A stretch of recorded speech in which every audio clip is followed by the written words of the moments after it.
Good afternoon, everybody, and welcome to a review of Tying It Out with an Amagami Sister, episode 22. I'm really trying to be as patient as I ever be. You know, last week, I watched it, and I got pissed off at what Shirahi did to freaking mess up this guy's life. And not only she got all of Uryu's attention, but also mind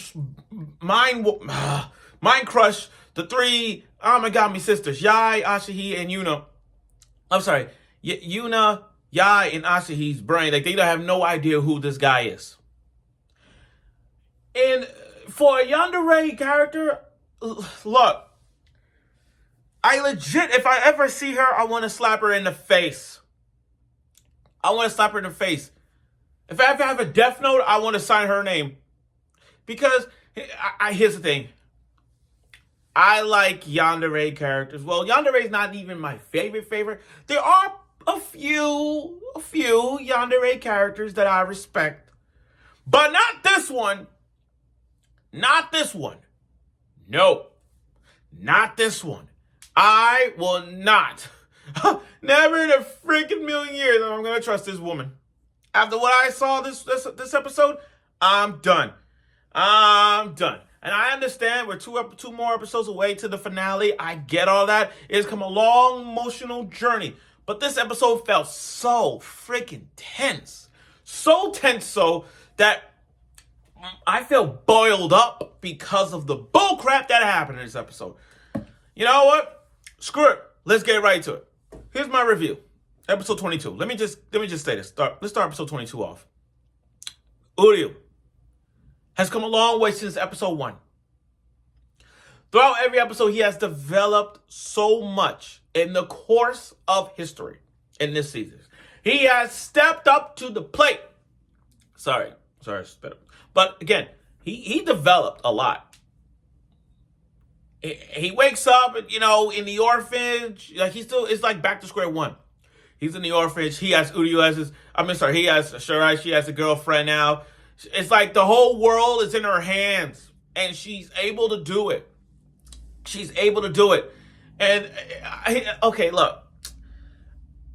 When it comes to rom-coms, I get it. There's always the childhood friend. And the childhood friend does end up with the MC. I get that. I'm not throwing any shades of that. But for a girl like her, she doesn't need it. Now, he lives. It's been 3 days since this incident happened. He don't remember the Amagami. The Amagami sisters don't remember him. Uryu is trying to figure out the pieces. For a smart guy, he knows something is off. For a smart guy. Like last week, he felt something off. Now this, Like, he knows something's going on. It's like the multiverse. He knows, like, this ain't the multiverse I'm in. This ain't the alternative universe where Marvel's what if. Like, what if I'm not with the Amagami sisters? How life is without it. And the thing is, his life in this one with Shirahi is like, he got into Tokyo U he could concentrate on the studies. He could go to Tokyo U to become a medical doctor. But it's not the same that's a good thing. But the problem is, it's just not the same without the family, the Amagami sisters. That's the biggest, that's the biggest difference right there. So then, he tried every method to show Shirahi, do you know these three? Because he still have the memory of the three sisters. Shirahi trying to play it off, ain't like nothing ever happened. Bitch, you know what you did. You act like, oh, I don't know them. Yeah, you do. Yeah, you do. You've been playing since day one. You knew who they are. And you play it off. Now, again, I get the whole flashback of you and Shirahi was kids. And Uryu helped out. He's... You know what? I hate to say it, but I'm like Uryu. It's like, we all have a Uryu in us. Have you ever felt like your words don't mean it? Like, I try to talk, like, you try to mention your emotions through words, but you show them through actions. I'm those type of guys who, like, if I'm in a relationship, I let my actions do the talking. Not by words, but my actions. And my actions just showed you that I got it. I kept my word. It's actions. Action speaks louder than words. And it's true. So when he bumped into Asahi, and he knows everything, like, oh, I know you. It's like the tense version of Groundhog's Day. Where he's like, oh, I remember you ran for a marathon, you're a runner, you run for the marathon, you had a friend. He knows every bit of information out of the three sisters. He knows them. He knows them. He knows that he knows that. First of all, he already knew that you guys ain't blood related. He already knew that their mother, Shrine, raised them, and for unparalleled reason, you three ain't related. Your mother, quote, took you in, and y'all been living together since. So yeah, fun fact. Then when and best girl, Yai, best girl. I've been telling people I support Yai and Uryu's ship. That's my favorite ship. Yai, best girl, and I posted this on X not too long ago. I said best girl remembers. Best girl, she remembers. Once she grabbed Uryu's hands, it was a reference. It was like going back to the of Yai's arc in the confines of Erase vibe, where she's like, wait a minute, you're the boy who saved my life that time. She remembers because when she was a little kid, Uryu as a little kid took Yai in, grabs Yai's arm and took him, and I'm like, she remembers him. Oh my God, Uryu is the key freaking savior to the Amagami sisters.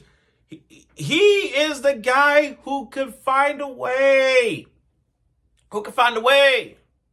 I like that guy. I like Uryu. I like it for that. So now he goes in, and he does, it's like reminiscing everything to episode 1 again. The cleaning, the cooking, all that stuff. And despite these three don't even remember that much, they're like, we can help you get your memories back. Regardless. We can help you get your memories. Now, as great as that was, this episode wasn't that like laugh. It had some tense moments. And this one particularly had an ending that was so tensified, I'm scared to even open my door because of bullshit like this. I'm sorry. So, have you ever felt like that aura where that crazy ex or your current girlfriend is following you on a regular basis? Put a tracker on you, knowing where you gotta go. That's the idea I got from this. You see, it started out almost towards the end where everything was good. Like, the three sisters will help Uryu get his memory back. Get their memories back. Uryu's trying to get their memories back, this and that. But then when it got to the ending part, when Uryu was like, Shirahi came in through the door, the Shrine Maiden's door, all wet and drenched, and it was raining because she was all wet. She has that signature smile and that yandere face, the creepy yandere face. You know the yandere face with the dark eyes and that creepy ass smile. She clapped onto him and said, "That's my boyfriend." Those kind of lines, like the boyfriend thing. I'm like, yo, how you gonna end it like that? A tensified episode with a tensified moment like that. To go out at the end where Shirahi grabbed the arm and said, don't touch my boyfriend, all that stuff. I'm like, yo, that's crazy. That's freaking crazy. Look, I'm trying to be as calm as I can. I just think I can't. After watching that episode, I don't know how it's going. And we're 2 episodes left. That's the funny thing. We're 2 episodes left, and they're going to do it like that at the end? With an intensified, not cliffhanger, I think it's a cliffhanger, but intensified moment like that, for her to go with that yandere scare and just told the three sisters straight up, that's my boyfriend thought. I'm like, yo. She even had that sinister smile before it even happened when she's like, oh, it's raining. Don't worry. I know where he's going. That the smile, the angry. Yo, right? I'm lost for words. I am so lost for words. I'm not even funny. I'm like, yo, I can't. I fucking can't. But overall, though, this was a very tensified episode. It wasn't funny. Yeah, it had a little like 2% laugh. It was like this whole episode was like 2% laugh and a 98% of tensified freaking oh my god type vibe going on. And I'm glad y'all got her memories back and somewhat, but at least she remembers the flashback. At least she remembers she was a kid that Uryu was there for. So I hope that each Asahi and Yuna are gonna get their memories back and remember all the things as well. But overall, though, this episode was intense. I don't know how it's gonna go. I really don't know. But we'll see. We'll see what Uryu does. And I hope Uryu steps up to the game even more because he stepped up in this episode. And I can't wait to see more of his development as it goes along. So I look forward for next week's episode of it, and I'm sure you will.